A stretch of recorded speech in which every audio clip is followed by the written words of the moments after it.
Balakrishna 1974లో తాతమ్మ కలతోనే నటునిగా entry ఇచ్చినా, ఆ తరువాత తండ్రి చాటు బిడ్డగానే సాగారు. 1984లో సోలో హీరోగా జనం ముందు నిలిచారు. అప్పటికే తండ్రి ఎన్టీఆర్ ఆంధ్రప్రదేశ్ ముఖ్యమంత్రిగా ఉన్న కారణంగా బాలయ్యకు ఆరంభంలోనే ప్రతిపక్ష సభ్యుల విమర్శలు తోడయ్యాయి.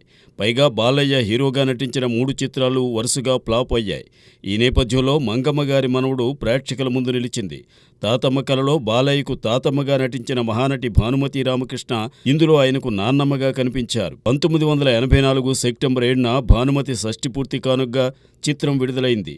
కోడి రామకృష్ణ దర్శకత్వంలో భార్గవ ఆర్ట్ ప్రొడక్షన్స్ పతాకంపై ఎస్. గోపాల్ రెడ్డి మంగమ్మ గారి మనవడు నిర్మించారు. ఈ చిత్రం విడుదలైన రోజునే దాసరి నారాయణరావు దర్శకత్వంలో శోభన్ బాబు నటించిన అభిమన్యుడు కూడా ప్రేక్షకులను పలకరించింది. నిజానికి బాలకృష్ణ వరుస పరాజయాల కారణంగా మంగమ్మ గారి మనవడు కంటే అభిమన్యుడికి ఎక్కువ థియేటర్లు లభించాయి. అయితే మొదటి ఆట కాగానే మంగమ్మ గారి మనవడు సూపర్ హిట్ టాక్ సంపాదించింది. దాంతో తరువాతి రోజుల్లో మరికొన్ని సెంటర్స్ పెంచుకుంటూ పోయారు. కెవి మహదేవన్ స్వరకల్పనలో ఆరుద్ర, సి. నారాయణ రెడ్డి రాసిన పాటలు భలేగా అలరించాయి. ఎన్టీఆర్ అంటే పౌరాణికాలకు పెట్టింది పేరు. ఆయన నటవారసుడు బాలకృష్ణని సినిమాలో శ్రీరామ, శ్రీకృష్ణ గెటప్స్లో చూపించారు. దాంతో జనం థియేటర్లకు పరుగులు తీశారు. మంగమ్మ గారి మనవడు సమయానికి ముఖ్యమంత్రి పదవి నుండి ఎన్టీఆర్ బర్తరఫ్ అయ్యారు. ప్రజాబలంతో ఆయన కేంద్రంపై పోరాటం సాగిస్తున్నారు. అప్పటికే 3 వారాల పోరాటం సాగింది. ఆ సమయంలోనే మంగమ్మ గారి మనవడు రిలీజ్ అయింది.